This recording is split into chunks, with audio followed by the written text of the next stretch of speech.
Hello everyone, it's Thempirian here for Yu-Gi-Oh! Tuesday. Hope we're having a good Tuesday. I'm not.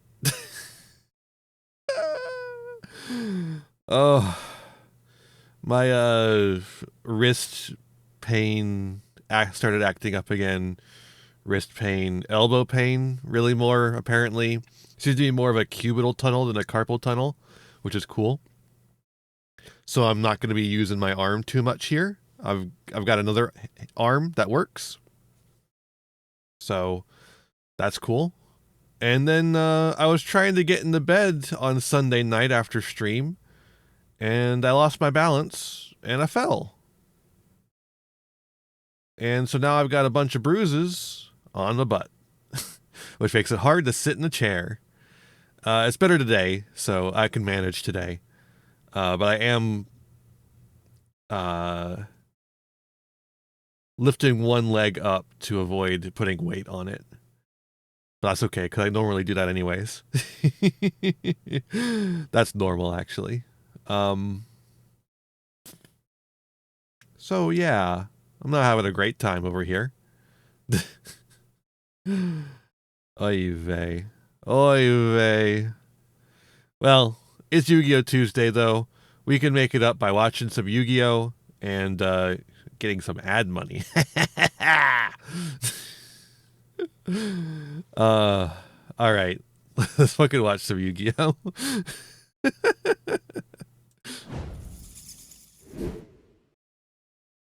Let's do this. Uh-oh.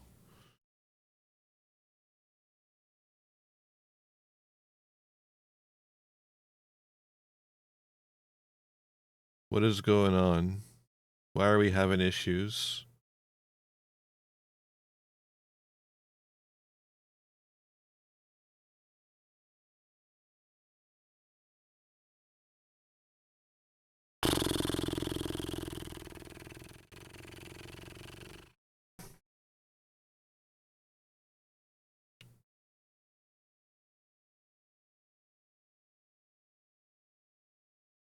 Okay, we're back. Yeah, I think we're back. There was literally no reason for that to happen. OBS just decided to disconnect for no reason. Isn't that awesome? I love how OBS just decides to disconnect for no reason sometimes. I don't know. I don't get it. At least it happened in between episodes.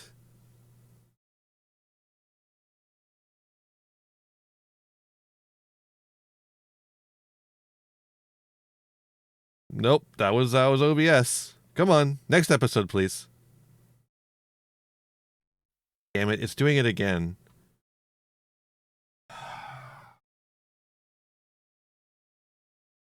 Hey everyone who's in the recording. Who's watching the recording, I mean the VOD. We're just having a little bit of issue. OBS just deciding to disconnect for no reason. There's literally no reason. Are we back? Like I can use the internet just fine on anything that's not OBS. And OBS also works just fine as long as it's not shitting the bed for no reason. That's awesome. I love when things work. Okay, we're gonna try it. We're gonna try. Okay, it's happening again. What is going on? I'm gonna try. I'm just gonna go BRB. I'm gonna try resetting the internet.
See the top double thrill, double chill motion picture program of the year.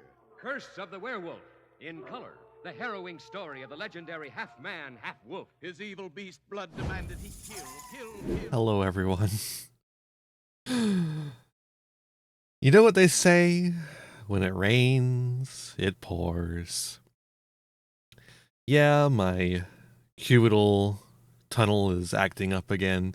Yeah, I fell out of the bed and got a bunch of bruises. Yeah, I burned my arm with a little bit of oil from the wok when I put the chicken down too hard. Yeah, I'm making less money than I was before because someone quit Patreon. Perfectly fine to do. It just happens. Those are all things that just happen. Yeah, my internet is completely destabilized. Yeah, it's all just things that happen, you know? It's all just things that happen at the exact same time for me. Every day until I die. Every day until I die. Let's watch Yu-Gi-Oh! Let's watch Yu-Gi-Oh! Let's watch Yu-Gi-Oh! Is it stabilized now? But I turned off the internet and turned it back on, so hopefully it'll be stabilized for real this time. We'll see.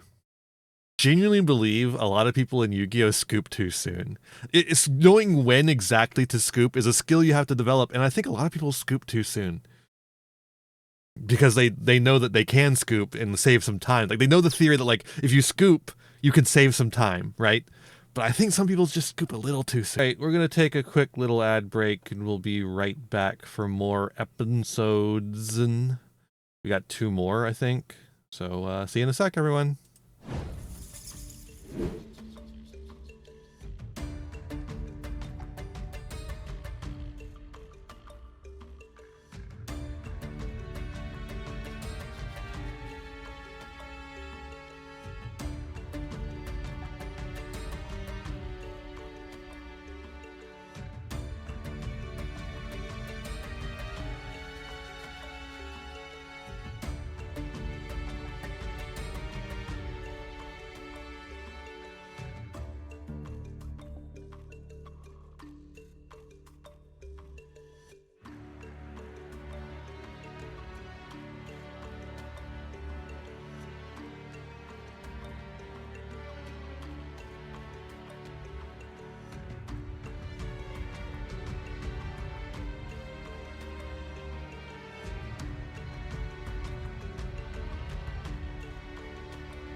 All right, welcome back. Let's get the next episode up. We got 2 more of these things. Why does Anzu say that fucking God's anger wasn't in the original anime? You're fucking wrong. Take a quick little ad break, and then we'll watch some YouTube. I'll see you in a second, everyone.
Okay, we're back. We're gonna watch this video by LC. I think I'm gonna be mean about it. This is the first LC video where I'm like, I really, really, really don't agree. It's called Consistency is Ruining TCG Metagames, and anyone who has been here on the channel long enough knows I completely disagree. I think consistency is really fucking important. It's power level that needs to be hit. So let's see what happens. Game designers today have to walk a delicate tightrope. In order to keep players engaged in their trading card games, they need to provide them repeatable experiences where players feel engaged and as though they get to make meaningful choices in every game. Nope, However, a that's not recent what I wanna trend do. in end of individual card design that's is not that what I the wanna do consistency either. tools that game designers are leaning towards in terms I of just wanted to their turn it systems up, goddammit. and of individual cards have led to really negative metagame states for a variety of reasons. I wanted to talk. This is okay. Can I say something really mean? Can I say something really mean right off the bat? This is such a fucking Magic the Gathering player take. This is a Magic the Gathering player take. You would never see this take coming from a Yu-Gi-Oh player, like a primary Yu-Gi-Oh player. This is a Magic the Gathering first take of all time. Yeah, the card game where you can just completely brick on lands. You think that consistency is too good. Oh yeah. No, I'm so shocked. I'm so fucking shocked, right? About why this happens, what the different consistency issues are, and why they're causing all of these problems in various different metagames. There are a myriad, actually, of reasons why consistency tools might cause issues in a trading card game. And it's not just as simple as you have too many copies of a similar card. There are a lot of layered issues sometimes that go into it. So what we're going to do is I'm going to go through a couple of examples of either current or recent metagames where consistency problems have led to an overall relatively negative and I would say largely unfun metagame state for players. And then we'll talk about why this tension is hard to resolve for game designers. I'll talk about what aspirationally I think consistency should look like in trading card games, what the actual aspirational target for that might be. And then lastly, I'll talk about some tools that I think need to be leveraged. Ideally, you brick every other game on a bunch of lands. That's the ideal situation for consistency. A bit more aggressively in various trading card games in order to achieve. Didn't realize LC was on the OCG ban list team or the Master Duel ban list team. More dynamic and interesting games while still allowing players to feel engaged and as though their deck consistently does the same thing every time. So let's start things off by talking about the first really kind of problematic metagame. And this is the current Star Wars Unlimited metagame. Star Wars Unlimited right now is in a brand new metagame state. The newest set, Ashes, just came out, and the Galactic Championship happened. I'm going to be real with you. I know nothing about Star Wars TCG, and I don't want to learn. But I have seen people in the comments who completely disagree with LC's take here. So let's just see what it is. Time of recording.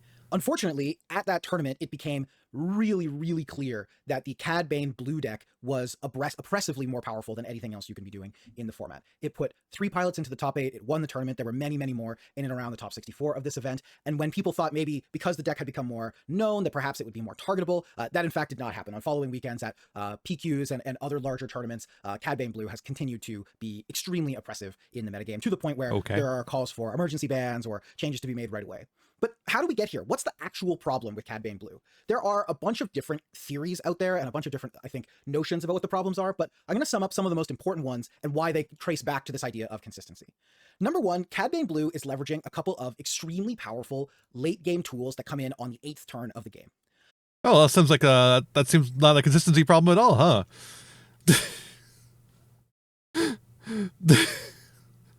What?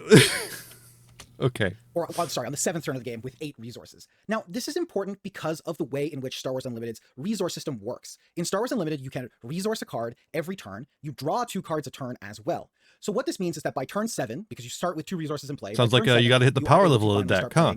These 8 drops. The 8 drops that I'm talking about are Pre-Vizsla and Ninth Sister. These are the 2 ones at 8. And then at 7, sorry. Man, Star Wars just be making up characters, huh? Pre-Vizsla? Ninth Sister? Ninth Sister's at 7. Pre-Vizsla's at 8. Yes, sorry. And then there's also Chimera, A Frightening Reality, which is also on 7. And so that's a cool card art. That doesn't look bad. Is this from a comic or is this just like original to the card? Turns 6 and 7, you are able to... Has an actual artist credited, so hopefully it's original to the card. And the problem is twofold. Number one, in Star Wars Unlimited, the resource system, the resources in return, the drawing 2 cards, means that by turn 7, you have seen 18 cards in your deck. The 6 from your opening hand, and then you've drawn 12 more across the 6 draw steps that you've had on the turns, not including turn 1 leading up to this. If you plug that into a hypergeometric calculator, and you assume that you need to find one of these powerful 7 or 8 drops in order to be able to swing back the board, which is what all these cards do. They come down, they're large bodies, and they remove either a bunch of units or 1 unit from your opponent's side of the field. You are over 90% to have one of these tools on turn 8. Even on turn 7, when Ninth Sister and Pre-Vizsla come down, you're still over 80% to have drawn one of these 2 cards and have access to it. What this means is that these late game tools and these late game power outliers for Cad Bane in red and blue villainy are basically always there. There are very few. Yeah, it seems like their power level should be lowered in order to make them more comparable to the rest of the decks in the format. Like, theoretically, this is also true of all the late game power cards of every other deck. It's just that their cards aren't as powerful, right? Am I crazy? Games in which the deck does not get to do the thing that makes it the most frustrating and powerful, which is these powerful late game tools. What this means is that if you are playing any other deck that is attempting to go later into the game, you need to be able to know that your tools can compete very directly with Chimera, Ninth Sister, and Pre-Vizsla. And the reality of the current metagame is there are no other tools that are better than those. There are no other Sounds like a problem of the cards that they printed, huh? tools that can interact with those. So what's the problem here? The problem is the consistency. The problem is... No. The problem is the power level. You just described a problem of power level. Why? Would it be any better if they randomly drew into it? Would it be any better if they just randomly drew into it? Sure, their win rate would be lower, but would it be more fun if they just randomly drew into it and you just got to go, well, you drew into it. I guess I lose. Is that more fun? Because of how many cards you draw, because of how much consistency you have in making your resource drops every turn. You can always resource. You're always going to hit 8 resources on turn 7. You're always going to hit 7 resources on turn 6. You're almost always going to have access to one of these cards, assuming you drew. Which is also true for everyone else in the game, but their cards aren't as powerful. No other cards outside of just the ones from your draw step. It means that no other deck can really feasibly plan to play in the late game. And so that causes a lot of warping in it of itself. And this has often happened in Star Wars Unlimited metagames, where when there is a most powerful late game tool that only one deck gets access to, because they are going to always consistently get to that tool, it's very rare for other decks to be able to occupy similar spaces in the spectrum. And so you end up with a very narrow metagame. Where Sounds like they should make their cards better. Sounds like they should be more careful about the way they make their cards. there's 2 or 3 decks that are occupying different spaces on the speed spectrum. You have like an aggro deck, a mid-range deck, and a late game deck, and that's basically it in a lot of cases. And that's happening now. Now, the issues with CAD go further than that. There's also other problems than just the fact that the power of these late game tools is really oppressive. The other issues with CAD are related to the fact that he has a very powerful breakpoint fixing leader ability. You can, as an action on your turn, deal 1 damage to a unit with 2 or more health. This is intended to make it so that you can't ping things off to remove them off the board. But in practice, what this allows you to do is basically set things up so that they die to other damage-based removal. It allows you to set up your own units. You might well have things that want to be damaged in your deck, like Ogdo Bogdo is a good example of a card that actively wants to be pinged, and Cad Bane gets to do this for free. What's important here as well, though, is that because this ability is free and because it is just a generic, reasonable breakpoint fixer, it is, again, a consistency tool where you know you're always going to have access to something like that that increases the power level of the deck again. Okay. Does anyone play the fucking Star Wars card game? Is Cad Bane just like a card that's on the field at all times?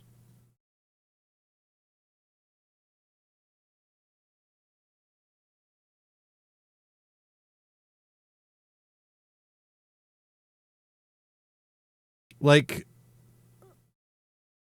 I don't know, dog. This doesn't seem like that big a fucking deal about consistency. It's about like actually testing your cards to make sure they're balanced against each other. Like, what are we doing here? In terms of how you fix this, there have been a couple of suggestions in the community. Some of them have been to simply ban Cad Bane. And I think that if you were to do that, and you removed specifically this red Cad out of the meta, it probably would, at least in the short term, stop the bleeding on this metagame state. But the reality of the situation is that these late game tools in blue-red villainy are going to be problematically powerful no matter what. You're likely just going Unless you print cards to match them. To be waiting until another red or blue villain leader comes along that can leverage these tools. In fact, there probably is a red or blue leader in the metagame already that could leverage these tools. They're just worse than CAD, so they're not being played yet. Would that new leader be enough worse to make it so that the metagame is solved and it's saved, and it's okay? I don't know. I think it's possible that it could be, but it also definitely might not be.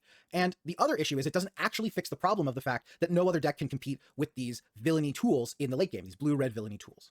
The other option is to start banning some of the tools. Maybe you ban Pre-Vizsla, maybe you ban Chimera, you ban one of these late game tools and you try to decrease the consistency of those decks. I think that would also be a reasonable approach to take, and very well might be an approach that they do ultimately decide to take, because in general, they've been kind of 50-50. how would banning those lower the it would lower the ceiling. It what are we talking about? If you're low, what? Huh? They have banned a leader before in Boba Fett and in Jango Fett, but they've also sometimes attempted to just hit the tools that have been causing problems in the metagame. And I do think that there's okay, leader implies some sort of commander style thing where Cad Bane is just on the field. So if Cad Bane is his issue here, then he has an issue with the entire concept of the leader commander style gameplay. Which, like, I guess fair enough, but like that's a lot of games. A lot of formats. legitimate discussion about whether or not Cad Bane is the problem or whether or not this top end of Ninth Sister, Pre-Vizsla, and Chimera is the problem. So that's one example, and one example where consistency in systems, above all else, is causing a lot of problems for a metagame state. And I will point out that I do or potentially, again, the good cards that need to be banned. think, as much as I like the Star Wars Unlimited system of drawing 2 cards a turn and always hitting your resource drop, it is always going to eventually cause problems like this. This level of consistency and how your resources develop and how you draw cards and the percentage of your deck that you see in any given game is ultimately going to crop up these. This dude's never played Rush Duels, huh? This guy's never played Rush Duels. I can tell this guy has never played a Rush Duel. Like, that's just fundamentally wrong. It is not always going to do that. That is just not true. If you actually design your fucking card game correctly, it is not fucking true. Same kinds of issues whenever they miss on balance of a card, even by a little bit. And so it is. Okay, whenever they miss on the, okay, this is like the issue of pausing is you don't get to hear the rest of the sentence. Whenever they miss on the balancing of a card, but I don't think it's by a little bit, right? I think it's you have to miss by a lot. Interesting. This is one where almost at a systemic level you have to wonder whether maximum deck size needs to increase by 10, or whether they need to take some other approach to get some of these percentages down. Because, as I say, I don't think that you can really feasibly have a situation where you're printing powerful 8-cost cards, knowing that a person Rush Duels is 90% to see one of them at any turn after turn 8. It's just too much. It's just too much consistency. The next example I want to talk about is Yu-Gi-Oh! Kind of broadly in the modern context. Oh boy, here we go. Here we go. Against modern Yu-Gi-Oh! But broadly speaking, there has been a real rise in the number of 1-card starters that ultimately branch back to the same combo line and result in the same end board. A good example of this is actually in one of the most prominent metagame decks right now in Cool Tune, which is theoretically trying to work against this trend.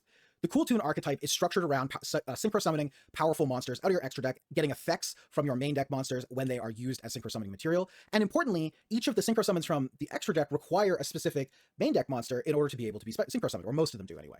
So theoretically, what you would expect is that would lead to a gameplay pattern where, depending on how the texture of your opening hand goes, it's going to dictate which extra deck monsters you get to get into play and how you structure your turn.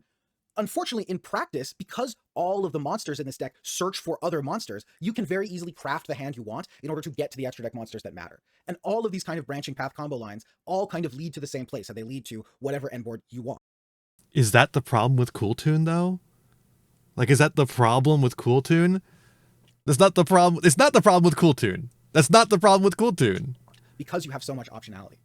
It means that you end up with these kind of over-centralizing strategies much more commonly. A good example of this is Cool Tune. It's always getting to the same place. One of my complaints with a deck like Dracotail in the past was that it was also doing the same thing. You, from basically any starting point, if you had... And Dracotail is one of the fucking coolest decks that have been meta in recent history.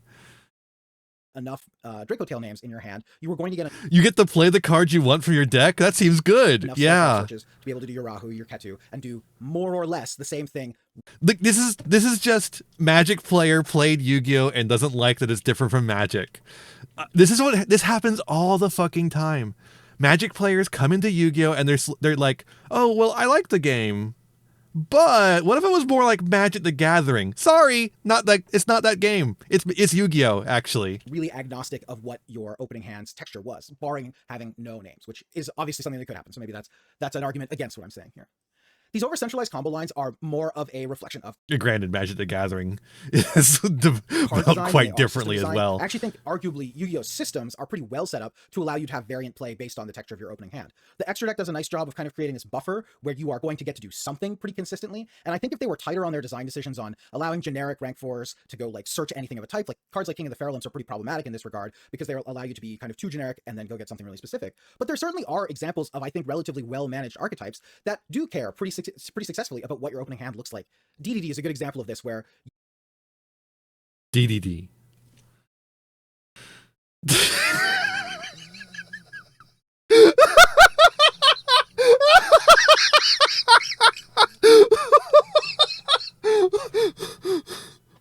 Oh my god. Oh my god. DDD. And that's why DDD wins games, right? That's why DDD wins tournaments all the time. That's why it does such cool things. The fucking spreadsheet deck. Well managed, DDD, evil, Draco Tail. Oh. you really do have to really closely analyze exactly what your starters are, and that's going to inform how you're going to branch through the combo paths. That is an example of a very complicated deck, and I think that in general they are maybe trying to avoid creating strategies with that level of complexity because it's a challenging experience for because it takes too fucking long. Because it takes so long. Most linear, reason why Konami has gone towards linear decks as a strategy recently is because fucking non-linear shit takes so goddamn long. They're the ones that have the fucking 32-minute no-joke turns. Ah! new players to on board with, but even something that is comparatively simpler, like Lunalight, which is still, again, a combo deck, does have fairly...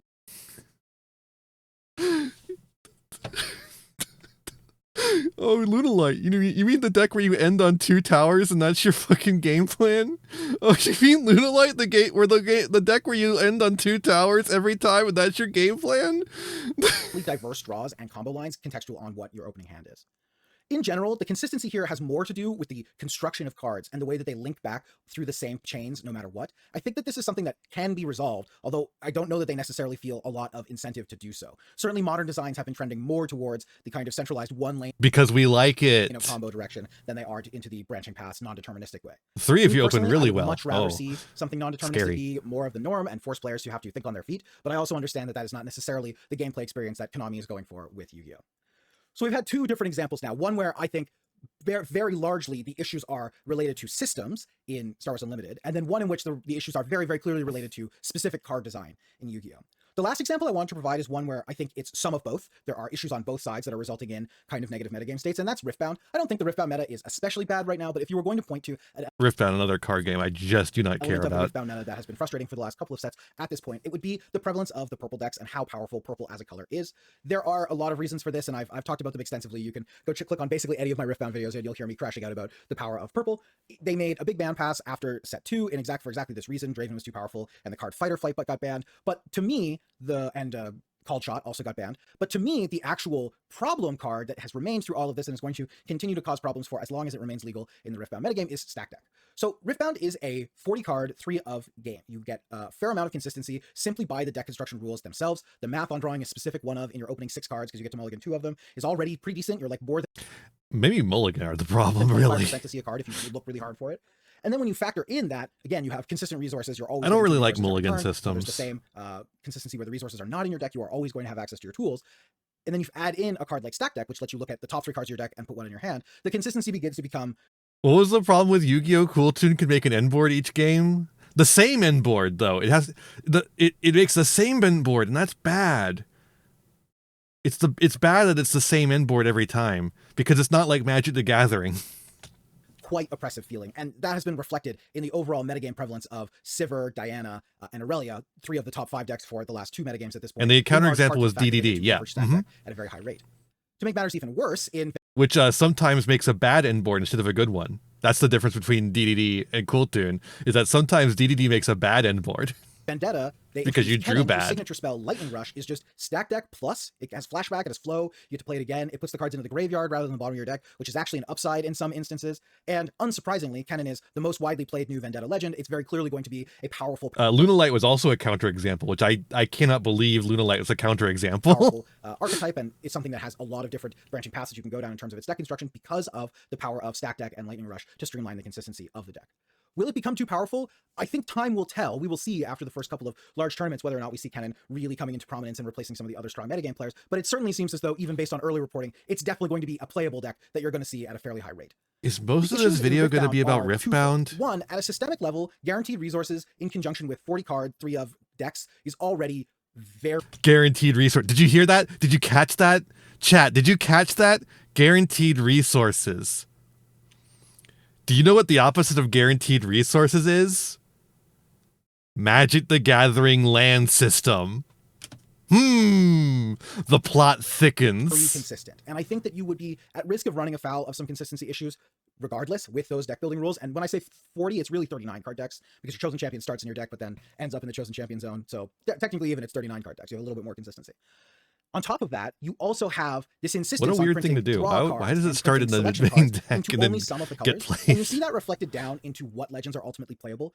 There's a real division of kind of have and have not colors in Riftbound, where if you don't have access to, I've kind of posited that it's if you aren't playing one of purple, green, or orange, your deck is starting off on a bad spot. Basically, like you need a really good reason to not be playing at least one of those colors. Obviously, there are decks in the metagame that are like yellow blue. Like Victor is still going to be a playable thing. We'll see Victor around. We might well see that Lux combo deck still being played. It's not as though you cannot play these colors at all, but you need a really good reason to not be playing one of these other 3 colors, and that is in large part because they It seems like they should just print cards that help those other colors. offer such high quality card draw or selection, or in Orange's case, it's mostly just raw card power that it has to offer. But ultimately, this all comes back to an issue of consistency. These decks are doing the same thing too often, both because of the system design and because of the individual card design.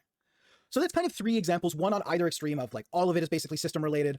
In Star Wars Unlimited, in the Yu-Gi-Oh context, it's I would say basically all related to specific card design. You could argue the extra deck is a consistency issue from a systemic standpoint. I think there are ways that you can design extra deck monsters that don't run into this problem, and I have a whole video talking about the extra deck and how much I like it. And now that I've played a bunch more Yu-Gi-Oh, I might even make a follow-up to that video because I like the extra deck even more as a mechanic the more that I've been playing. And then in Riftbound, you have a balance of the two. There's systemic issues He wants to have the consistency so bad. He wants it, but his soul won't let him have it. in the consistency, and then there are also issues in specific card design. And you'll notice these are all current issues, and they're design trends that designers are moving towards, not away from. And that's conscious. We have made a deliberate choice in the current era of game design to move away from gameplay that has high roll and low roll elements. Because we don't want that. Keeping players engaged matters. It's really important, and having players feel like their deck does something is the best way that you are going to engage players. The more often that someone's deck doesn't do the thing, for lack of a better word, they're more likely to churn, feel like this game isn't worth playing, decide they want to go play something else. Because it isn't. Correct. And that's obviously a really negative thing. Similarly, really high roll gameplay where your opponent, draws some power 1 of or power 2 of on the first 2 turns of the game, and statistically they weren't likely to do it, but they did, and now you got crushed. That's not super engaging either. Correct. And additionally, on the low roll side, one of the big knocks against something like Magic is when you run into these spots where you don't draw lands or where you get stuck on missing a colored mana source for X number of turns. These are really, really frustrating gameplay experiences. Okay. Chat, I'm taking bets. How are we going to pivot into, but actually it's good? How are we going to justify mana flooding? And so we do see designers very clearly trying to design away from those experiences. The tension is if we go too far the other way and we introduce too much consistency, we make sure that your deck does the same thing almost every game, you run into, for me, issues of it not being as fun, and that's a personal preference. But okay, I mean, that's, again, the personal preference. I 100% disagree. on a very practical level, and I think from a more objective standpoint, I hate the word objective. you are going to run into balance problems with consistency. When you miss on balance, if you are missing on balance and the decks are really I think you miss on balance when you design around consistency being a restraint. Like, I think things become terribly unbalanced when a deck is super fucking strong, but is balanced by the fact that it's inconsistent. Because I think a deck that is inconsistent but then just fucking wins when it gets the draws it needs is so fucking unfun. And it ruins the game for basically everyone else. It ruins the game for the player too, because half the time they don't get to see their deck do its thing. I think that's the balance issue. So making everything equally consistent across the board is a better way to make sure that the balance is equal, is like there, right? Am I making sense at all? Like, I just don't get this mindset at all. I just don't get this mindset whatsoever. I have never, ever lost to a bricky ass deck and thought, oh boy, what a good game. I think, what the fuck? I just got sacked. Like, you ever lose to like a Mayakashi FTK that just happened to have everything they needed to prevent you from stopping them doing what they do? Have you ever lost to something like that? Or like, just any other kind of FTK, honestly. Something that's like, it's not hit because it's super inconsistent, but they just happen to have the fucking God hand. Is that ever fun for you? Is that fun for you? It's not for me. Consistent, you are going to feel the effects of those misbalance changes even more significantly. Card games are tricky. It's not like digital spec card games like Hearthstone, where you can release cards at a higher power level, scale them back quickly, or maybe ban them outright. Like we've seen more recently, they've been much more willing to make these kinds of changes and to make these kinds of bans. In physical card games, your options are, if you print something too high, your only way out is emergency ban, i.e. what people are asking for in Star Wars Unlimited right now. Emergency bans are not fun. They're really bad for games and game trust, for people feeling as though, you know, their cards are going to continue to be playable. And so as a result, it's not something that people really want to do.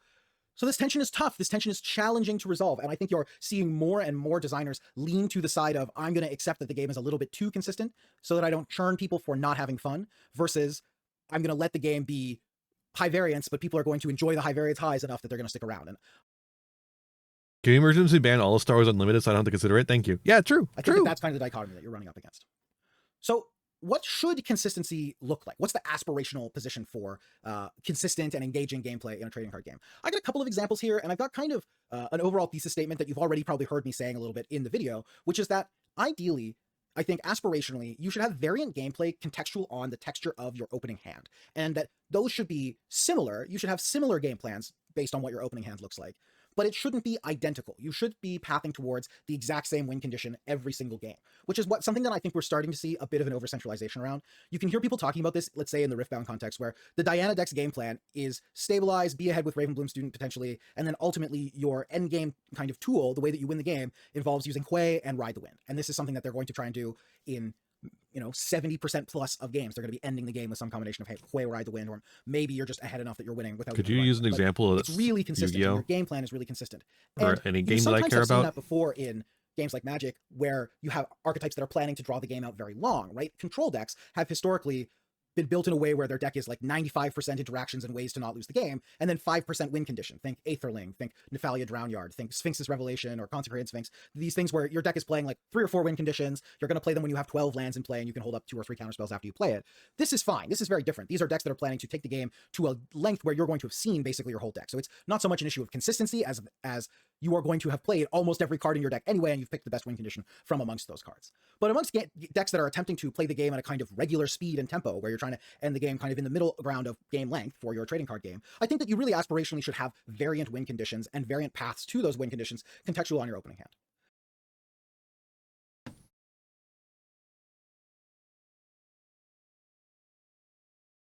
Why?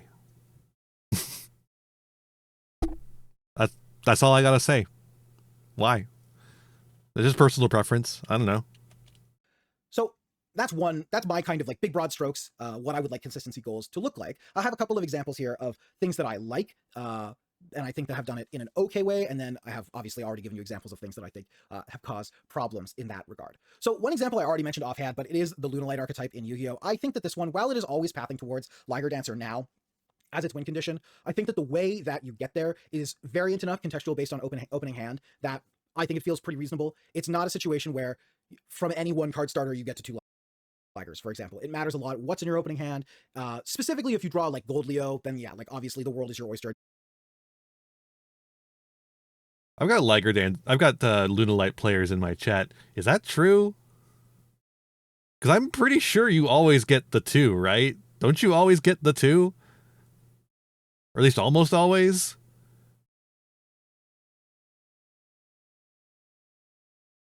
You're likely going to get whatever you want if your opponent doesn't have too much interaction. But if you don't, if you have one of the less premium starters in particular, the gameplay is very dynamic along the way to get to what your win condition is, and there are way more games than people realize that end in you only making one Liger, or in you potentially having to go on a very different path than you would normally to get to the second Liger. And Really depends on what you have? Okay. I think that this is a pretty reasonable one. Sure. Another deck that I've played I don't want to play that deck, though, so somewhat recently that I kind of liked was the blue-white Oculus Tempo deck in Standard. This has rotated out of Standard at this point, but this was a deck that was attempting to play Abhorrent Oculus along with Haughty Djinn, and your game plan was kind of twofold. You had a self-mill element, and you were looking to win the game with these big 3-mana flyers, but you had a game plan where you could be going for kind of this like cheats plan where you cheat an Oculus into play, or you had this alternative game plan where you were looking to build up a big graveyard and have these large Haughty Djinns that would be able to punch through when combined with the removal in your deck.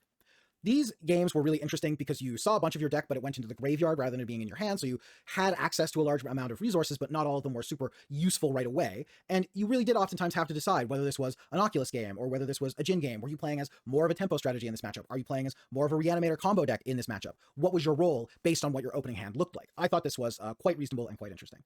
And I'll be honest, I think broadly speaking, Magic does a better job of this than most other games. Inherently, what do I even say to that? I mean, what do I even say to that? He just wants every game to be Magic the Gathering. I don't know. the mana system in Magic brings the consistency of decks down to a point that already feels pretty good. But in general, I think that there's a decent number of examples recently that have been good in this Magic context as well. Another one that I quite like recently is there's a blue-red tempo deck that's based around elementals. There's a couple of different ways that you can play it, but one of the most common ones revolves around playing Slickshot Show-Off and Eddie Crab as your 2 main win conditions. And the context of a game in which you are attempting to push through lethal with Slickshot Show-Off is very different from a game in which you are attempting to tempo your Mana systems suck. Agreed! opponent with Eddie Crab. And contextual based on what your draw looks like, how many show-offs you draw versus how many crabs you draw, that's going to massively inform the texture of that game and how that game manifests. So those are a couple examples of decks that I think are pretty reasonable and provide some pretty like interesting and divergent gameplay. They're dynamic from game to game. Magic in general, I think, has done a better job of this, especially in its formats that are lower on cantrips. Obviously, in Legacy, you have a substantially higher degree of consistency, and I think that has caused problems off and on. The Oops All Spells deck recently was a deck that like clearly had consistency problems, and they made a consistency hit. I like that one of his examples of a deck he likes is a deck that presents 1 to 3 towers. Both by printing things that aren't too similar functionally, but kind of push towards a cohesive plan, and also by just removing some of the issues I've discussed by having a larger deck size, showing you fewer cards in an average game, and as a result, creating, I think, slightly more broadly variant games. So what are the tools that I think some of these games could start to lean on more to help these consistency problems in a way that respects that tension that I was just talking about? I think that there are a decent amount of tools that create Everyone loves the standard Magic form with all the searches, right? interesting consistency dialogues that create choices for players where they need to either make choices at a deck building level or they have to make choices in a gameplay level that are going to ultimately still lead to engaging in dynamic gameplay without necessarily running afoul of games having balance issues based around consistency. Number one is using multi-pip or multicolored systems more actively. This is something that wouldn't work for Yu-Gi-Oh! And Yu-Gi-Oh! That's not really a concept, although I can retemplate it for Yu-Gi-Oh! After I explain it in a color context. But this is something that I think designers have been increasingly reticent to really do. In Magic, you have broadly seen a kind of it's fine to like big number. The amount of pips that they have been putting. I just think if you're talking about like the health of a game, if you're talking about the health of a game, it's fine to. Hey, I like playing a stupid big tower occasionally. I like playing a stupid floodgate deck occasionally. I like being evil occasionally, right? But I think if you're talking about the health of a game, your example being a deck that makes either 1, 2, or 3 of the same card that's a towers and just is completely uninteractable, I think that's not a very good example. I don't care how variable it is to get there. Powerful cards that would have previously had a second colored pip for sure are now a single. Not my fault if you're not playing Lunalight too. Okay, I gotta be real. Lunalight Mirror sounds miserable. That sounds terrible. But I could be wrong. I mean, people don't like the Fluon de Riz mirror, but I fucking love it. I think the Fluon de Riz mirror is so fucking cool. A single color pip and 2 generic mana. It's like the most common casting cost on busted legendary that you think is going to show up in standard in a high play rate or maybe even in modern. That has just become the norm. And I think that by doing so, you are really increasing the number of games that end in a potentially unfun state because players are more capable of just including all of the best cards in their deck. And obviously this happens in Magic, but this happens in other games as well.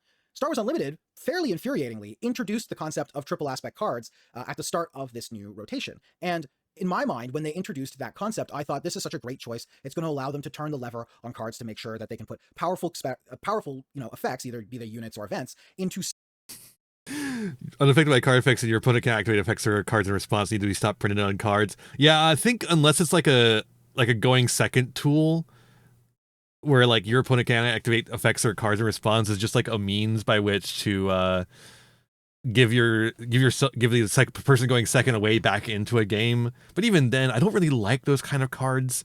I prefer cards that are just. I think a really elegant solution Yu-Gi-Oh's come up with recently to the going second problem is just have a bunch of cards in every deck that have extra bonus effects going second that help them break boards. That's really fucking cool. I like that a lot. Specifically boxed strategies. And they've just not done that in practice. Well, like Whirlwind, cards yeah. like Single Reactor Ignition are boxed into specifically blue-red villainy, which is good, I guess. Like, the best deck in the format is a blue-red villainy deck that doesn't play that card, so that's certainly something. But on top of that, you're just running into this issue where I think that if you look at Ninth Sister and Pre-Vizsla and Chimera, like, surely, if we had just gated one of these cards to also be in, say, green or in yellow, and kept it out of just being generically powerful and usable together, we would have been able to control the overall power level of the strategy a little bit more. Oh, that sounds like a game design issue and not a consistency issue, huh? Interesting. Or even if you didn't want to multi-pip it and put it into multiple colors, more of these cards need to have a second colored aspect in them. This is something that happened in the very first set. They printed the named events, the aspect named events, so Cunning, Vigilance, Aggression, and Command. They printed those 4 events. They were double aspect cards that were exceptionally powerful, and there were whole strategies created around Cunning and Vigilance that players made the conscious choice to play a double single color because they got access to these powerful tools. And then seemingly for no reason, Fantasy Flight decided that's just not a thing we're going to do anymore. And more or less have not printed a double aspect spell or card that has been worth playing almost at all. You know, like there are some examples. That is kind of funny. Examples, That's pretty EJ funny. Is an example That's pretty funny. Arguably trying to not play it for its double aspect cost in some metagame states.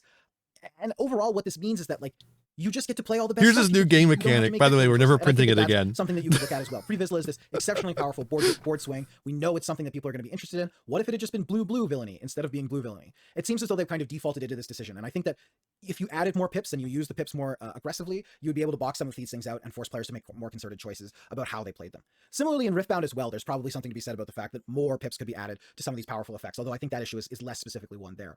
In the Yu-Gi-Oh context, this is something that people have been asking for forever, but the way that you would template this in Yu-Gi-Oh is to just put more appropriate locks on cards.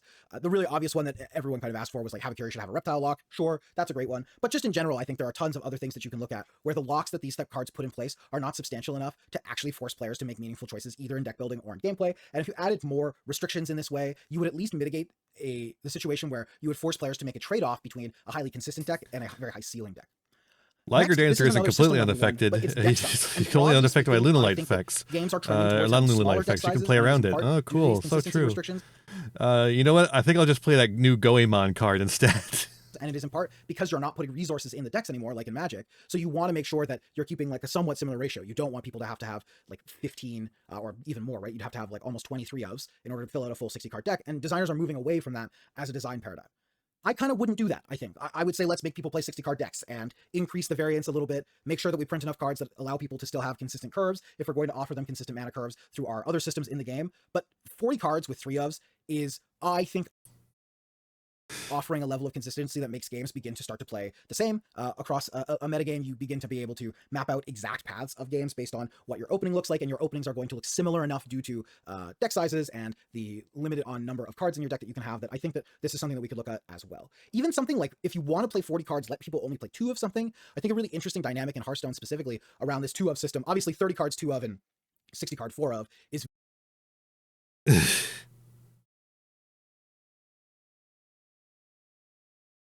I don't know, man. I don't know. basically the same. I don't know, dude. But in terms of your odds to draw 1. But there is an interesting he's literally just doing fucking making magic. dynamic that happens in Hearthstone. You should make it a 60 card deck instead of a 40. You should add a mana system. Once you play one of an effect, you are much, much less likely to draw the second one, and you also will only get one more of those things. There's more tension around that, more tension around potentially losing it in some way. And so part of me wonders too if fewer copies Magic the Gathering player plays a new game.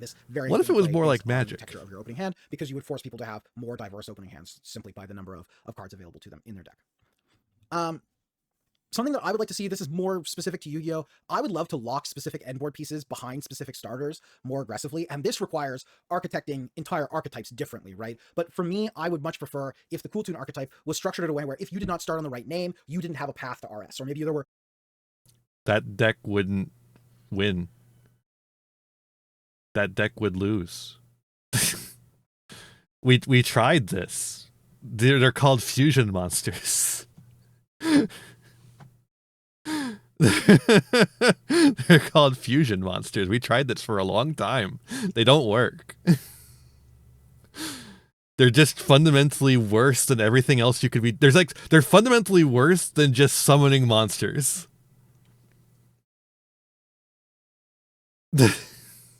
LC heard Farfa say archetype locks are good blues. That's what everyone wants. Oh no. Is there a Farfa video essay I need to watch after this? Two names that you could start on that give you a path to RS. Whereas in practice, you could just get to it from anywhere. And so that's something that I would love to see. I think that it would be more interesting in that it would give you... Like, what does that even look like, though? Does it just look like making the Cool Tune cards unable to search each other? Because, that's what the Cool Tune cards already do. A lot of the Cool Tune extra deck monsters require specific material to be made, which is already a massive lock over other decks. And to compensate for that, they let you search out the pieces you need. That is the only way to make that kind of thing work in Yu-Gi-Oh! Otherwise, you just summon big monsters and smash them in. Which, as we did for fucking 5 years before Synchro Monsters were invented. How much? It was like 8 years, I guess, probably something like that. More kind of, I don't know, interesting decisions about how you sequence Fuck the turn, me, dude. which starter you start with, if starting with something in particular was locking you out of something else down the line. And then the last thing that I think, this is a more holistic thing, is when looking at design. I guess contact fusion is really first. To attempt to systematically ensure that decks that are attempting to attain higher ceilings at the cost of consistency can reach a ceiling that is high enough to justify taking that risk. And that's enough.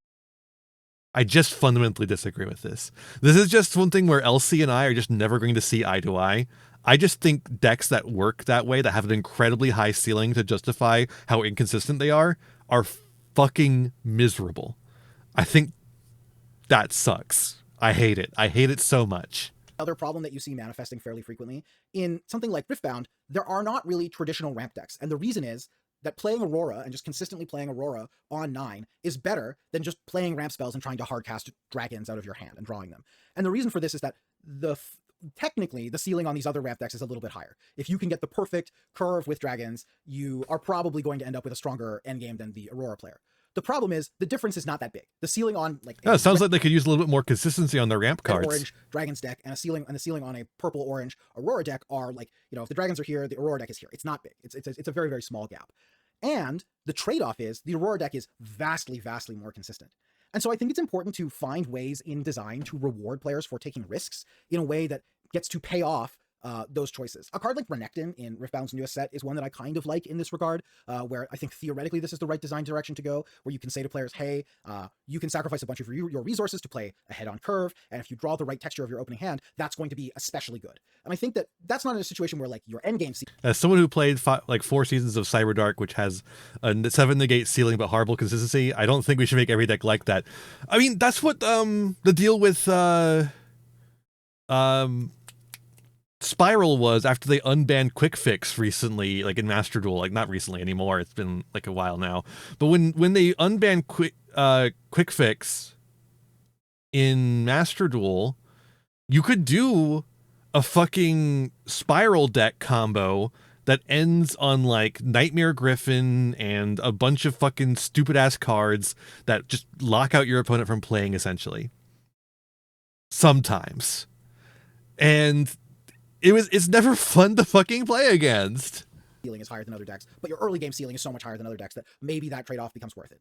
In general, it's just something that I think designers need to be aware of. They need to be After aware of the RV fact came that out, you can't Cyberdark's just now allow 9 the most negate consistent ceiling. strategy True. to be close to the high rolling strategy. There should be some amount of give and take and some amount of decision-making process behind that, where the people who are choosing to play the higher consistency strategy are accepting that they are likely playing at a lower power level. I think something that you could look at here is maybe by making cantrips more expensive in your game, by forcing players to invest significant tempo and resources into selecting, you can punish them more appropriately for doing so. Currently, stack deck costing 1, for example, like is a joke. Like it's an embarrassing joke. That is such a low opportunity cost for such a drastic increase in consistency that it doesn't really work. But if that same card was 2, or like something like 1 and a rune, and there was actual tension behind playing your cantrip versus developing the board versus using your resources for something that doesn't end up consuming a rune, that would ultimately end up creating much more dynamic games and much more dynamic decision making, in my opinion, than if you create the situation where including the cantrips feels very, very free, and as a result, getting access to this consistency comes at not that much of a loss of ceiling.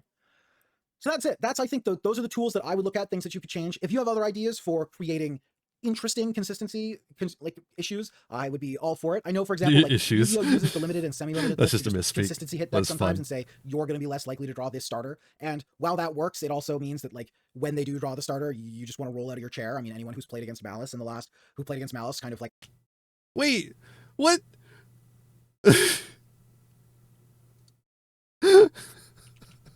He's just saying what I've been saying now. What? As it was slowly tanking bans, would tell you that like they always just have the March Hare anyway, so why do you care? Like you're gonna get got, they're gonna find their way to the one of no matter what. So that's not necessarily, I think, the best tool, just arbitrarily limiting consistency. I think that there's got to be a kind of check and balance, and it's got to be done both at a systemic level and at an individual card design level. But yeah, I thought this was a really interesting topic. It's definitely something that's going to continue to come up, like I mentioned, because the design trends are headed. I don't know how he can see that, but can't see how that applies across the board. That is so bizarre. That is so strange. How can you see that and not see how it applies across the board? So much in this kind of direction. It's definitely going to be something that comes up as we continue to see more trading card games get produced, as we see more kind of developers take this on. So I will be very intrigued to see what people do. There are definitely some decisions being made in that regard. Like, for example, the Cyberpunk TCG, you don't know what legend you're going to reveal when you go and call a legend. I actually think that's a pretty interesting system where you get access to these consistency tools, kind of. You still have kind of a 1 in 3 chance about which one you're going to hit when, so you don't get access to these really powerful on-curve effects on every single game. I think that's quite dynamic and interesting. And I think more of that kind of design is going to be necessary to kind of walk us back from this hyper-consistent space we're in right now. But yeah, that's all I got. That's all I got for the video today. It sounds like I don't want to play the Cyberpunk TCG. Not that I wanted to anyways.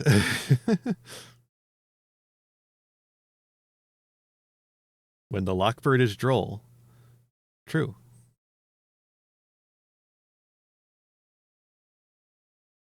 Agreed. Personally, I prefer consistency over raw power, at least for Yu-Gi-Oh! Every deck should be able to get the game plan reliably, not necessarily through several disruptions. However, the game plan should not be oppressive or outright uncounterable by certain decks. True! I think for Yu-Gi-Oh! Excavate effects are a great way to lean into having branching combo paths. You won't always find the same card each game. Hearted by LC. Have you played GMX? This is like something you can an opinion you can only have you never played GMX or fucking Sylvans. Sylvans.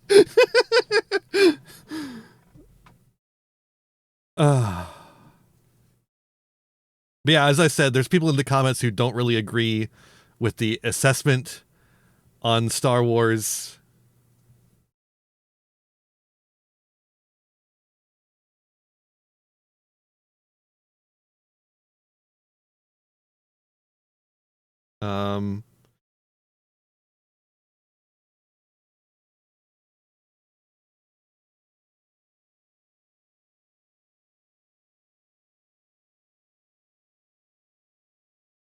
Agreed that we don't want decks to just be a single linear combo line. I do think having a linear combo line within a deck archetype is really helpful to make decks easier to pick up and play, more understandable to play against.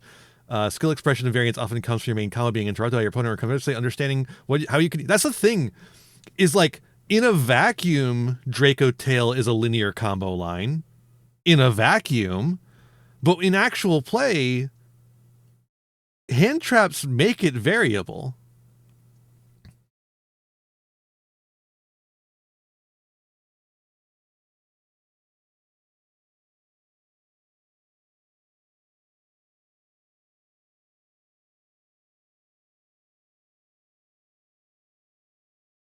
Off the rip, going into this, I'll say I've seen a fair bit of discussion on this topic. I find myself closely aligned with Peeps Yu-Gi-Oh! Oh no, am I aligned with Peeps Yu-Gi-Oh! It's not consistency, it's what you're trying to do consistently that tends to be the actual problem. I am. Regarding the recent drastic point reduction on a lot of generic consistency cards in Yu-Gi-Oh! Genesis. That's why I switched from playing Cyber Dragons to RB as my ladder climb. Love Cyber Dragons, but RB is just so consistent, incredibly fun design, except for the hand rip. Yeah. The hand rip's always gonna be just like kind of be like, oh man.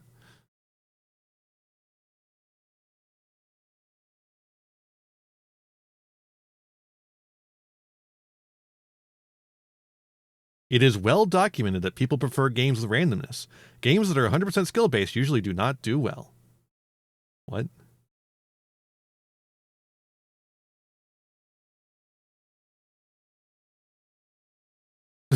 What? Me when I just say things?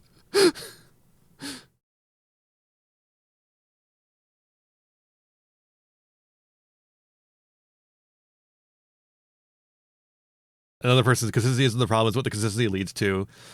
Like, you can solve issues by lowering the consistency, but is that going to make for a fun game? No, not really.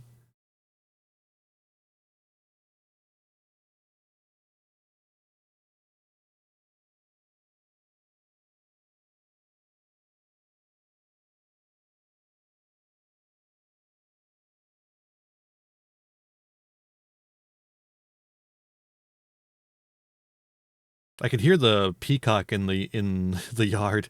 The neighbor's peacock has been coming into our yard recently. Here's another person disagreeing about the Star Wars stuff. Unironically, I've heard the people say if a completely new player still has a chance to beat a world pro player based on pure luck, it's a good thing. Oh, that's how people justify floodgates, by the way. That's how people justify floodgates.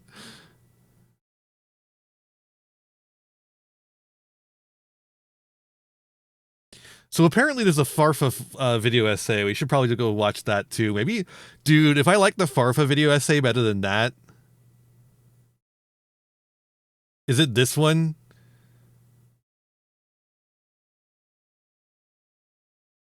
God, YouTube thumbnails have gotten so generic I can't tell what's going on. Why I'm quitting Genesis format, a brief explanation, 2 hours.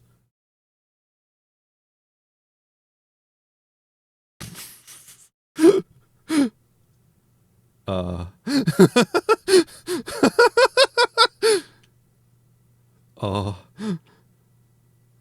I'm not gonna watch that. Farfa's takes on Genesis are so fucking stupid, I can't handle it. I guess it's this one. I assume because it has Cool Tune in it. Yu-Gi-Oh! Power Creep might just be worse than you initially thought. Cards today are just better than cards 5 years ago, that much is obvious. But in what way, and can we find Dude, the text on screen. a clear way to explain this? The To explain game, this. as we all know and love, as prophesized, is dead. No, we're not doing that. And look, if you did click on this video hoping that this would just be bashing the game, that's not exactly what this is going to be. Everyone obviously hates their own game. How do you feel about new archetype locks? That's not what this is about. Power Creep has become I really prefer. I like locks because I think a lot of stuff recently has had too few locks on it.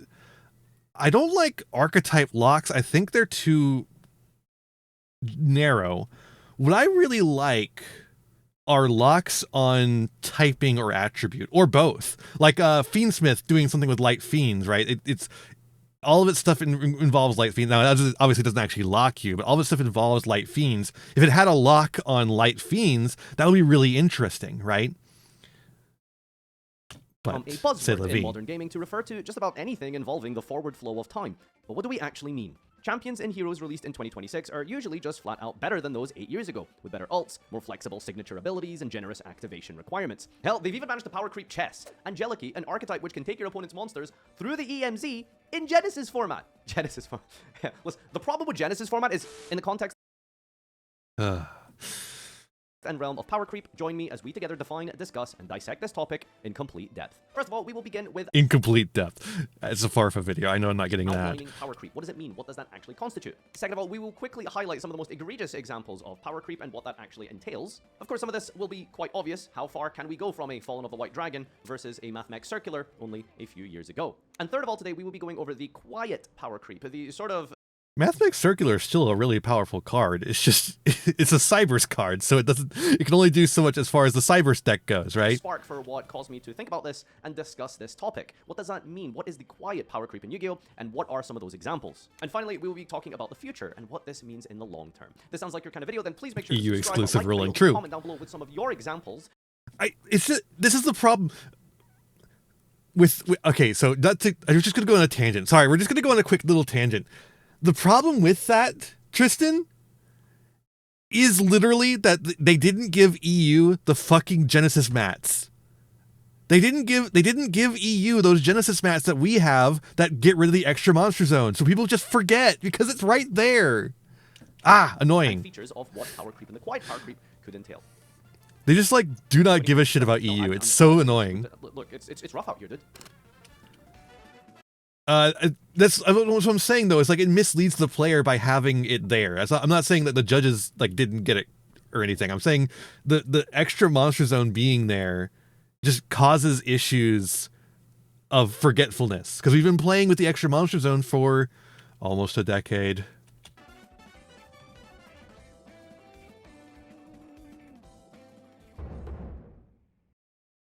Power creep is the slow and gradual escalation of power within game design. This is the summary I got from Wikipedia. Champions, loadouts, talents, cards, and decks are fundamentally more powerful. This is than the their previous dictionary versions and definition of iterations power in creep. almost any and all circumstances. Why Oxford Dictionary defines power creep does as this happen?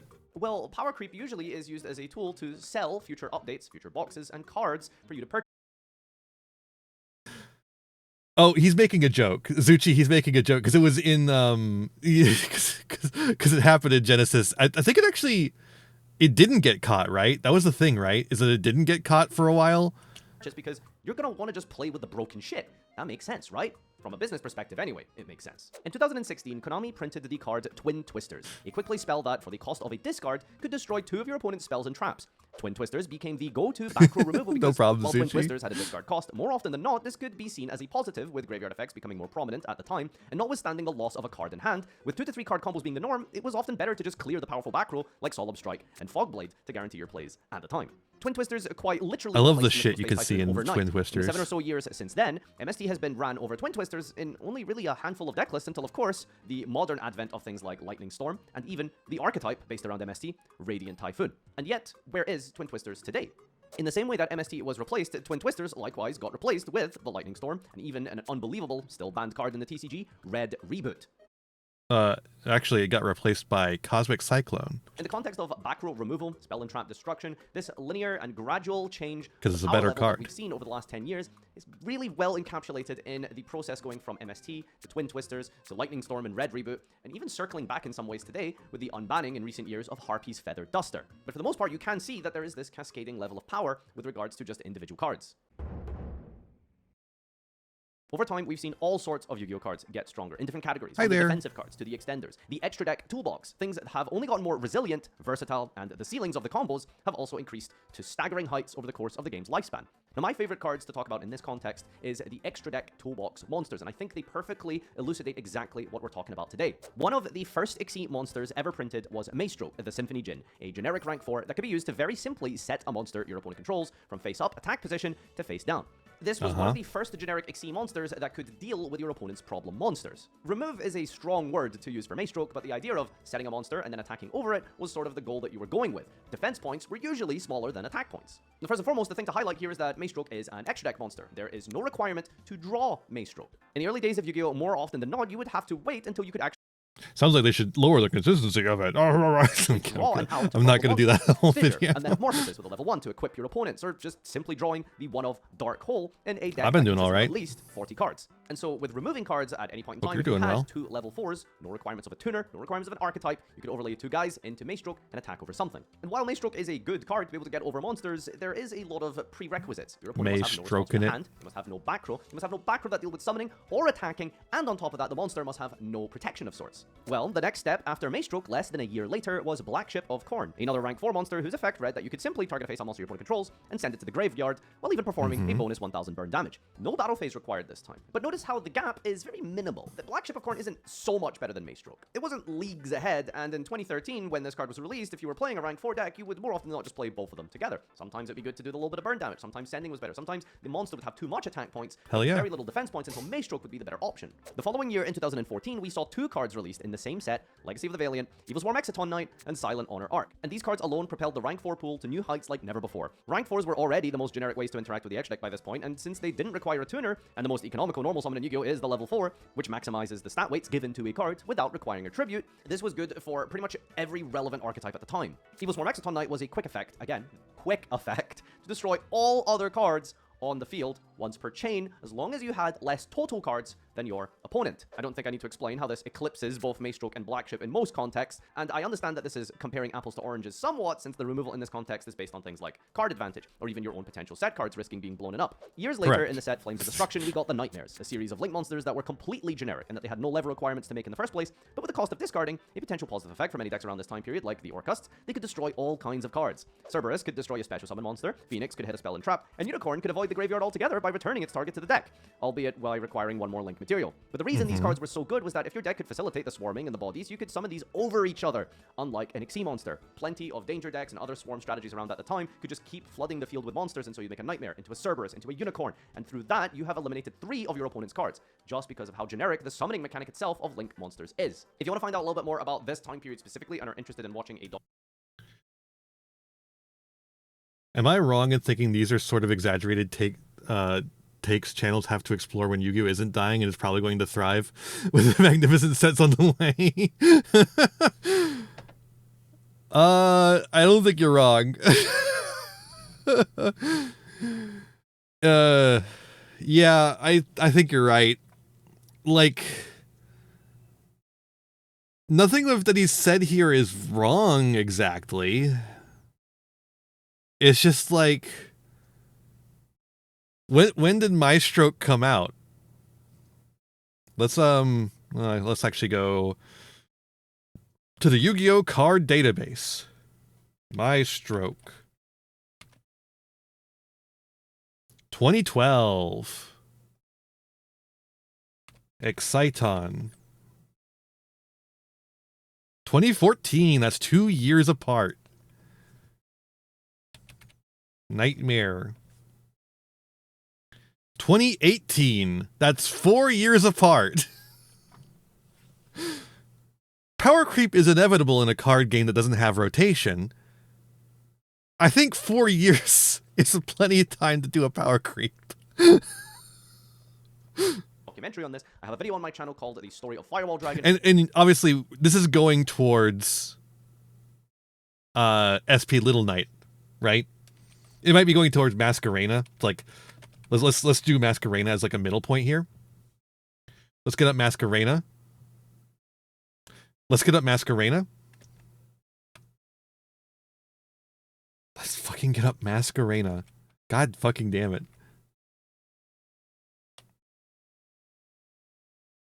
That's wrong. There we go. Masquerena, 2019. Okay, just a year after the Knights. That might be too quick. And then let's do Little Knight.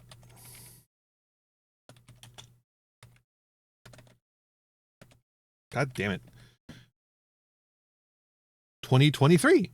Well, that's a huge gap. Interesting.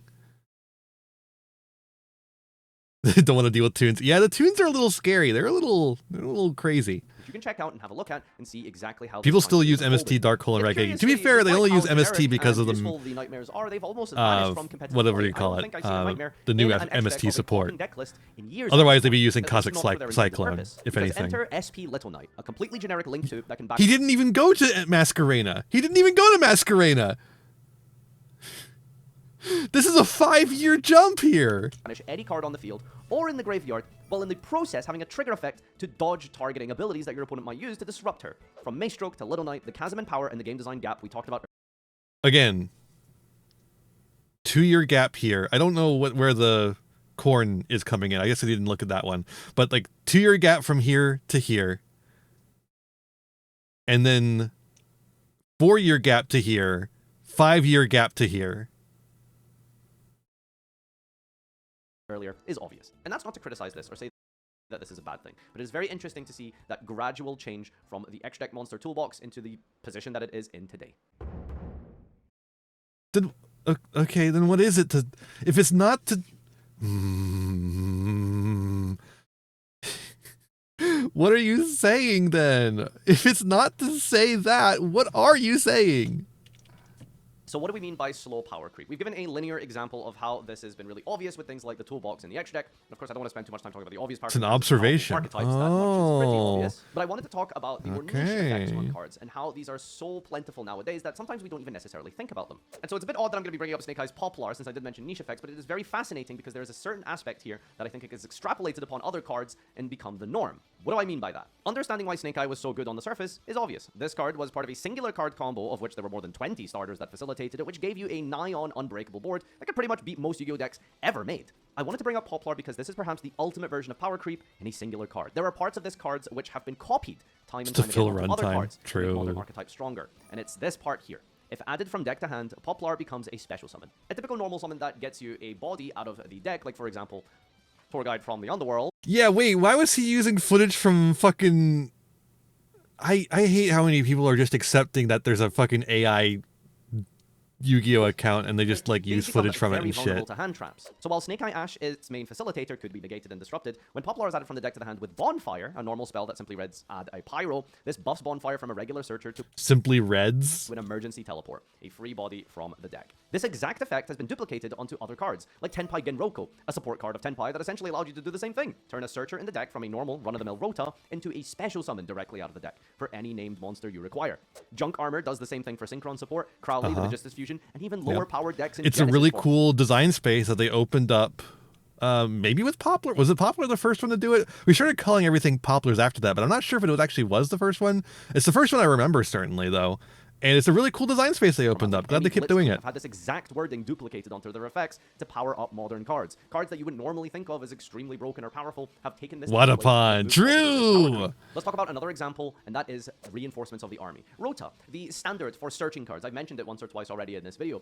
Archetypes and different decks have had different Rotas be given extra tacked on effects that give them extra power creep. Theorealize is one of the most blatant examples of this. It's a Foolish Burial with 3 separate extra effects for no real reason. Theorealize can send Medius from deck to grave for cost. Without interacting with any hand traps or stops from your opponent, this card instantly puts Medius into rotation, irrespective of what your opponent may want to respond with. The second effect, although we're still technically on the first effect, the thing is, the cost, you could look at that as just a good effect in and of itself. The second effect is that this card stacks your opponent's top deck. So going first, you get to take a peek at the opponent's top deck. Is it a good starter card that you would rather not deal with? You can send it to the bottom. Is it a hand trap that they're top decking? Well, that's very likely going to be dead on turn 2. You can leave it on top. Having that knowledge of what your opponent has in their hand is invaluable in modern Yu-Gi-Oh! And how you will be using your disruptions. The third effect of Theorealize is that you can banish it from your grave and manipulate the type and attribute of any monster you control. If you want to incorporate a small Fiendsmith engine in your deck, well, now if your opponent stops your normal summon or any monster on your side of the field, you can just turn it into a light fiend with the grave effect of Theorealize and go into Requiem for full combo. This Yeah, that's really cool. has been a common theme for modern archetypes.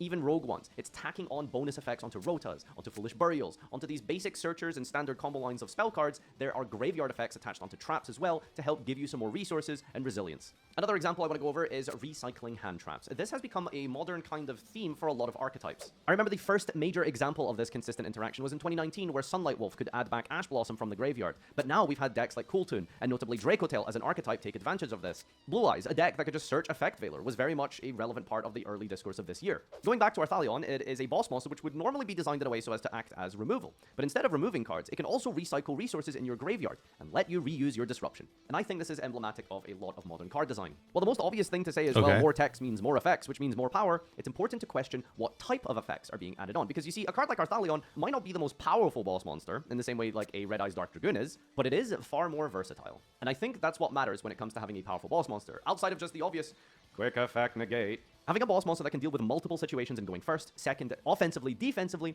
and even having the ability to bring itself back. There are plenty of examples in the last 2 or 3 years of extra little small effects here and there that have made modern archetypes and decks and boss monsters be extremely powerful. If there's any that you think are particularly egregious, or things that go under the radar that you've noticed as a pattern, a template that Konami keeps reusing on multiple different cards, then leave a comment down below and I'll be sure to read through. Engagement. Hope you guys enjoyed this video. Subscribe if you haven't already. I'm telling you again, please. Wait, that's the end of the. Wait, Subscribe, what? yes, like the video, Huh? and of course follow me where I do Wait, daily that's streams on that's the end of the video. twitch.tv/. Wait, where's the point? Wait, what? Huh? Where's the thesis? Why does it just end here? Wait, what? Huh? Yesterday's Farfa, today's rant. True.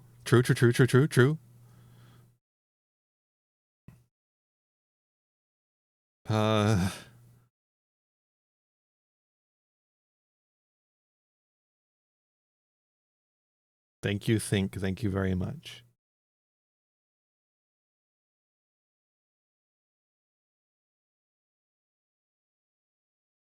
Baku the Beast Ninja. There we go. There's one.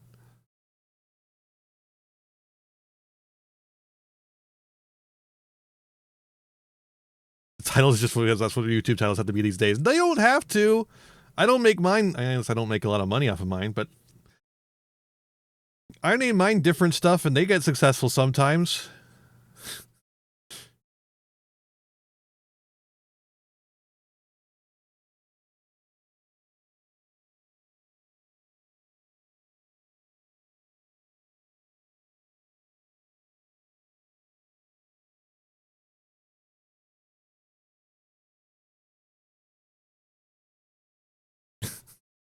Okay. I was trying to see if any comments would be interesting. It's a Farfa comment section, though. I should have just assumed. Farfa... Look, I think Farfa's a fine guy. He's not very careful with his video essays. Clearly, he just kind of rambles and then has someone else edit it to make it sound like a video essay. But man, his chat is the worst of all time. His audience is so annoying. Ugh.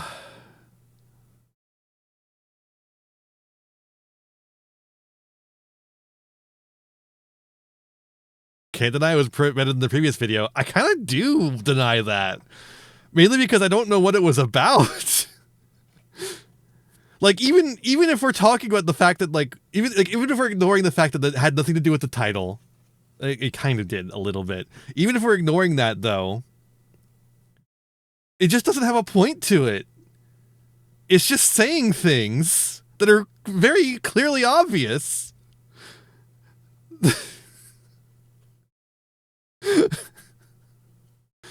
Like, yeah, card games have this.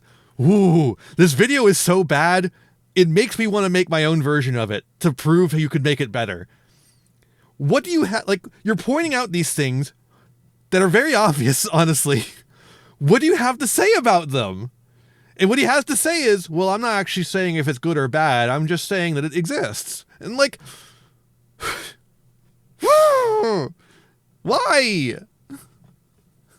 To what end? Why am I watching this? But he gets more views than me, so he must be doing something right. Let's watch an aquarium. So was that just cards Farfa likes or remembers? It might as well have been. It might as well have been like a Dual Logs top 10 card power creep moments. Number 1, Poplar.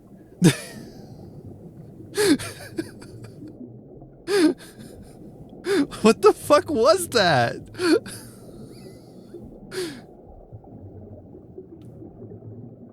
Wow, that makes me feel better about LC. Like, LC I disagree with in that video, but holy shit, at least had a fucking point. Oh my god. At least he had a thesis and he finished his thesis. Jesus Christ. This is what happens when you don't have a script and you just have some talking points and then you just start talking and record it.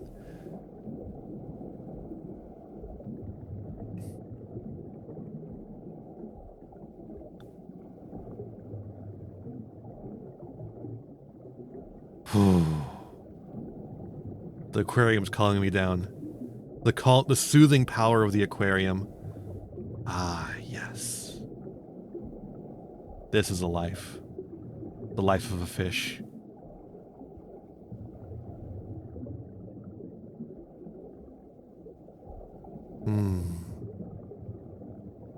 By the way, how about that Genesis points update, by the way? I made a really cool... I'm going to show you just a little bit. Just a little peek. I'm not going to show you what it does, because you probably couldn't just guess what it does. It does the fucking evol thing. Where's my Genesis lists? Hello? Genesis? What the fuck? E F What?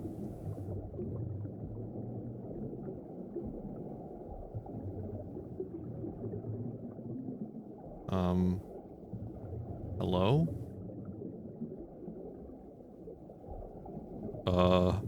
What? There's no way.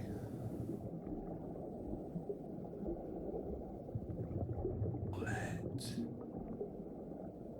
There's no way. What? Huh? Did Dueling Nexus delete all my Genesis decks?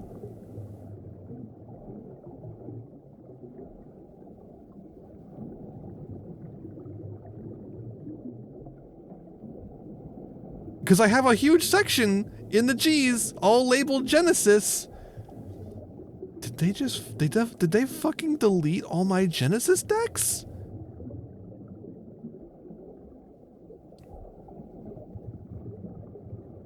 What?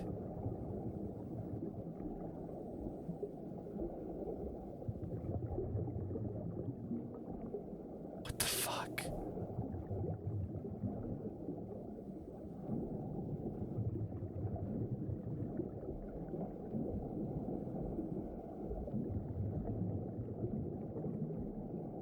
I don't know what to say about that. Okay.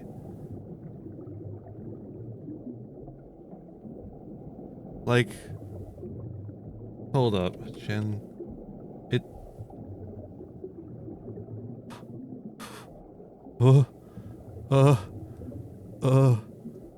What?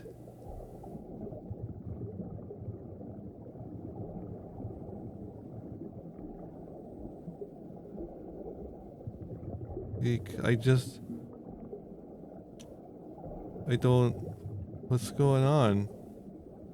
Why are they gone? There's not like a filter or anything, so... Okay. That's interesting. Well, we'll go back to the aquarium then. Well, I made a really cool evol deck that I think might actually have some legs with the new list. So like the fact that Sinful Spoils Snake Eye, original Sinful Spoils I should say, is now 17 points, means you can play just like a small Snake Eyes engine.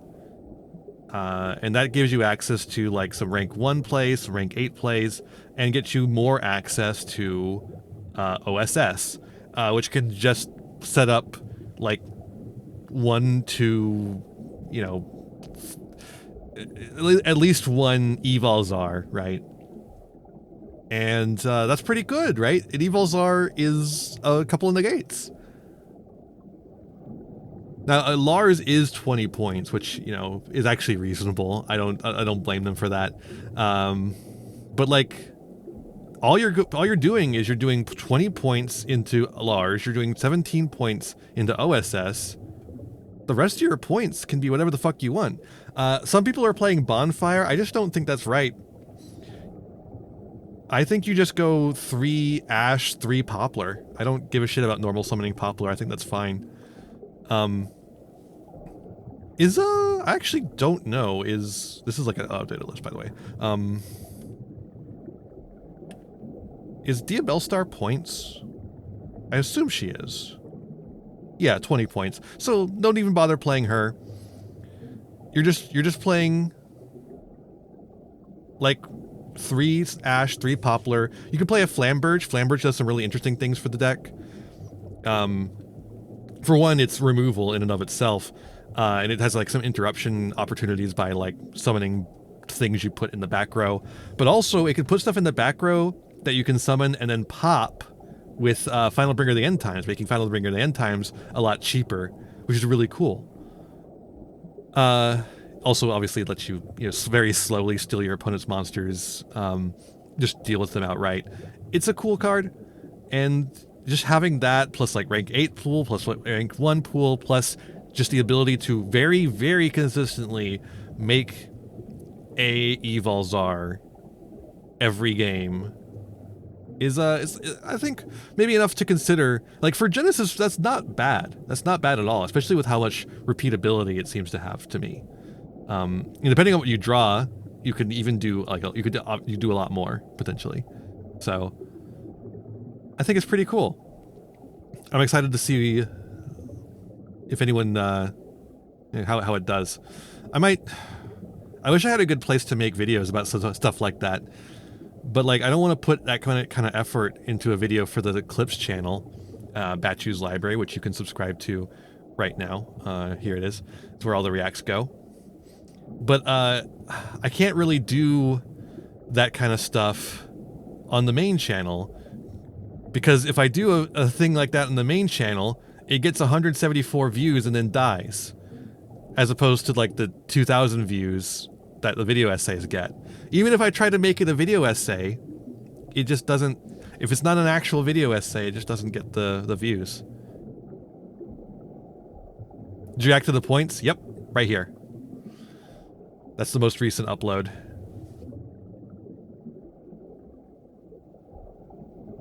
So yeah, I don't know. Maybe I'll make some videos where I just kind of ramble about decks and put them up on the Batchu's Library. I don't know. It just won't be edited super heavily, if at all.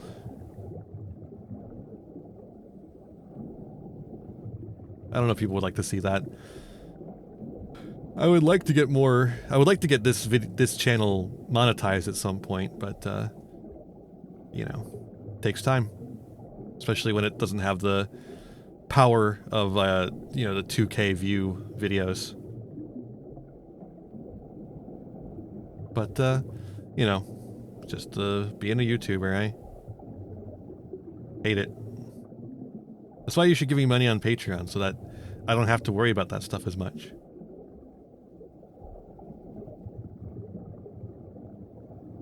Alright, I think I'm done. Having a good time watching all these Perulia, but I think we're done. Exclamation point socials. In chat, we'll get you my website where you can find all the places I'm at, including all those channels I just mentioned. Let's see who we're going to send you to.